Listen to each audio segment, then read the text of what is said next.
Selamat pagi Pak CM, Pak Boni, Pak Gandhi. Pagi hari ini kami akan presentasi mengenai LPA kami.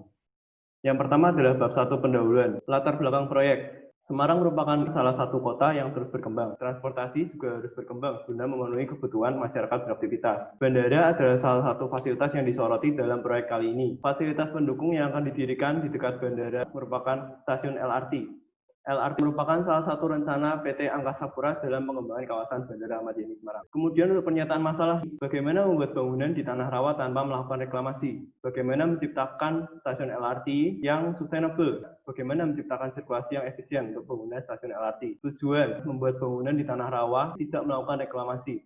Yang kedua, menciptakan stasiun LRT yang sustainable. Yang ketiga, menciptakan sirkulasi dalam maupun luar bangunan yang efisien bagi pengguna LRT. Pada bab 2 akan membicarakan gambaran umum. Pertama, gambaran umum proyek, membahas terminologi proyek. Stasiun LRT merupakan tempat yang digunakan untuk menunggu kedatangan dan tempat pemberhentian LRT yang beroperasi di kawasan kota. Stasiun LRT ini ditujukan untuk mereka yang ingin pergi ke bandara menuju pusat kota, yakni Tugu Muda maupun sebaliknya. Targetnya, pembangunan LRT ini diharapkan dapat mengurangi kemacetan di kota Semarang. Gambaran umum fungsi bangunan dapat disimpulkan bahwa stasiun merupakan tempat berangkat dan berhenti dan untuk melayani naik turunnya penumpang dan tempat bersilangnya kereta api. Lokasi dan tapak. Lokasi yang dipilih berada di kawasan Bandara Ahmad Yani, Kecamatan Semarang Barat, Kota Semarang. Dalam perencanaan bangunan LRT yang berada di kawasan jalan lokal sekunder dan termasuk bangunan umum memiliki persyaratan bangunan sebagai berikut. KDB 50%, KLB 1,5 dengan maksimal 3 lantai, RTH minimal 20%, GSB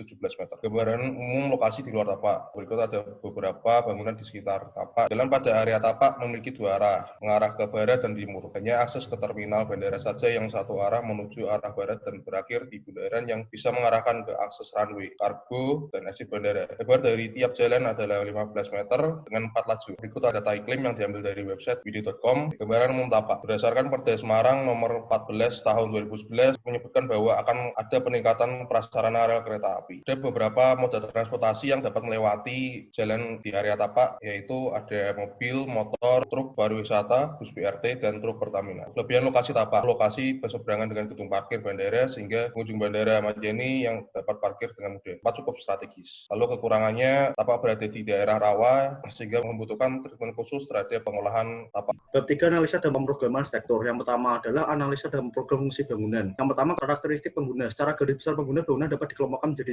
3, yaitu pegawai LRT, pengguna LRT, dan pegawai retail. Di kapasitas pengguna. Pengguna tetap stasiun LRT Semarang merupakan para pegawai stasiun LRT Semarang yang terdiri dari 43 pegawai. Pada sebelah kanan terdapat tabel rinciannya. Berdasarkan jumlah perkiraan jumlah pengunjung pada tahun 2027, maka dapat dihitung jumlah maksimal pengguna stasiun LRT Bandara Ahmad Yani Semarang berjumlah 1.309 penumpangnya per jam. Dan yang 31 dari 2 terdapat kegiatan. Yang pertama adalah pergerakan. Pergerakan pengguna di dalam bangunan stasiun dapat dikelompokkan sesuai dengan peran masing-masing. Yang pertama adalah pengelola penyewaan dan pengunjung dari bandara, dan juga tabelnya terdapat di sebelah kanan. Ini adalah kelompok program ruang. Yang pertama adalah penunjang umum, yang kedua adalah ruang pengelola, yang ketiga adalah fasilitas umum, dan yang terakhir ada area servis. Yang kedua adalah analisa dan program tapak. Yang pertama adalah jenis ruang luar. Yang pertama kebetulan ruang luar ada tempat parkir. Untuk tempat parkir lokasi tapak stasiun LRT ini tidak membutuhkan karena sudah terdapat gedung parkir tersendiri yang terdapat di berseberangan area lokasi tapak. Yang kedua adalah lapangan, dan yang ketiga adalah ruang terbuka hijau. Dan luasan ruang parkir. Luasan ruang parkir ada pertama tempat parkir, tabelnya pada sebelah kanan, lapangan, dan juga ruang terbuka hijau terdapat sebelah kanan. Yang ketiga analisa lingkungan buatan. Yang pertama analisa lingkungan dan sekitarnya. Lingkungan buatan yang dimaksud dalam sini adalah kondisi bangunan existing yang sudah ada di sekitar tapak. Contohnya adalah gedung parkir, masjid, dan terminal bandara. Ada satu adalah gedung parkir, yang kedua adalah masjid, tiga terminal bandara, kantin yang terdapat dalam gedung parkir itu juga gambarnya terdapat di sebelah kiri. Dan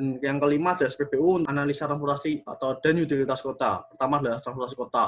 Yang pertama adalah bus station Trans Semarang yang terdapat di dalam Bandara Ahmad Yani. Yang kedua adalah taksi bandara. Selain bus station Trans Semarang, di dalam tapak bandara terdapat area parkir khusus taksi bandara yang menunggu pengunjung ataupun wisatawan. Yang kedua adalah utilitas kota. Yang pertama ada drainase. Sistem drainase yang terdapat di dalam sekitar area tapak bandara ini menggunakan drainase tertutup yang terletak di area kanan dan kiri jalan raya. C adalah analisa vegetasi. Vegetasi di sekitar tapak karena lokasinya yang di rawa-rawa, vegetasi alami yang terdapat di lokasi terdapat pohon mangrove dan pohon petai Cina. Sedangkan vegetasi yang buatan yang ada di sekitar tapak terdapat pohon mahoni dan palem kipas. 3.4 adalah analisa lingkungan alami. Yang Yang pertama, analisa klimatik. Pada suhu kelembapan dan curah hujan, semuanya diukur pada tanggal 7 Maret 2020 pukul 10 sampai 11 pagi. Yang B adalah analisa landscape. Yang pertama adalah rawa-rawa. Tapak stasiun LRT ini berada di atas lahan rawa. Area sekitar tapak berupa rawa yang sudah berbentuk menjadi sebuah tambak. Yang kedua adalah tepi laut. Lokasi tapak tersebut di tepi laut sangat rawan dengan korosi pada pembesian. Bab 4, penelusuran masalah. Pertama, yaitu fungsi stasiun LRT terhadap aktivitas manusia. Pengguna adalah masyarakat dengan kegiatan datang dan pergi dari stasiun.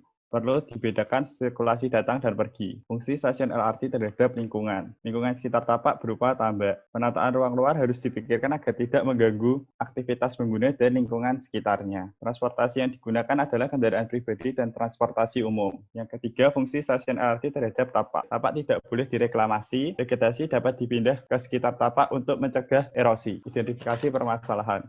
Berdasarkan kondisi lingkungan tapak, prinsip arsitektur pada bagian yang menggunakan green building, dan permasalahan yang muncul perihal pengguna agar menciptakan sirkulasi yang nyaman, maka pernyataan masalahnya adalah bagaimana menciptakan stasiun LRT yang sustainable, bagaimana membangun stasiun LRT dengan struktur bentang lebar pada tanah rawa tanpa menggunakan reklamasi, dan bagaimana menciptakan sirkulasi yang efisien untuk pengguna stasiun LRT. Pada bab 5, yaitu landasan teori. Yang pertama, untuk membuat bangunan di tanah rawa tanpa reklamasi. Secara garis besar, arti reklam yaitu memanfaatkan kawasan atau lahan berair yang tidak berguna menjadi lahan yang kering. Ada beberapa teknik yang dapat digunakan untuk membangun bangunan di daerah yang berawa atau berair. Salah satunya yaitu arsitektur apung. Menggunakan bahan baja, komposit beton, atau baja beton. Selain itu, kayu komposit dan fiberglass serta busa. Namun, melihat dari kondisi Bandara Ahmad Yani, tetap menggunakan reklamasi walaupun dalam skalanya yang kecil untuk memberikan perkuatan beban pada bangunan. Selanjutnya ini ada sustainable development, sustainable and architecture. Arsitek mengonsumsi banyak material sehingga pembangunan lingkungan binaan berdampak pada penggunaan sumber daya alam. Bangunan mendapat predikat sebagai sustainable green building jika bangunan tersebut mampu untuk meminimalkan dampak negatifnya terhadap lingkungan. Sustainable development yaitu proses pembangunan yang berprinsip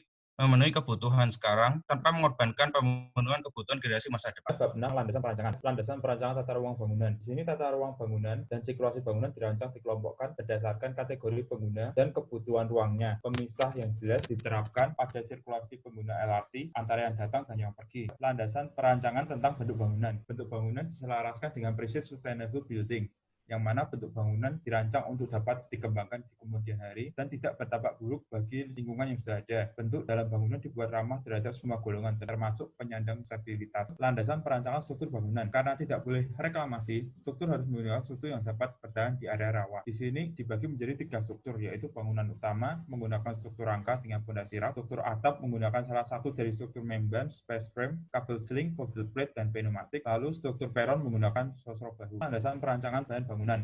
Melihat tujuan konsep bangunan adalah sustainable, material yang dibahas adalah bifoam sebagai pengganti beton. Bifoam diklaim dapat bertahan hingga 30 tahun dan minim perawatan. Landasan perancangan fasad bangunan. Untuk fasad bangunan menggunakan citra budaya Jawa, yaitu batik. Bentuk wajah bangunan juga disinkronkan dengan fasad Bandara Ahmad Yani. Landasan perancangan tata ruang tapak. Berbicara soal tata kelola tapak berkaitan dengan kemudahan pengguna LRT mencapai bangunan stasiun. Gedung parkir yang sudah ada digunakan sebagai penyambung antara bandara dengan stasiun menggunakan skybridge. Landasan perancangan utilitas. Utilitas stasiun dibuat berpusat di satu titik guna memudahkan proses maintenance. Transportasi vertikal dirancang agar memudahkan pengguna beraktivitas secara rapid di dalam bangunan. Terima kasih Pak Gandhi, Pak Boni, dan Pak CM telah mendengarkan presentasi kami. Sehat selalu.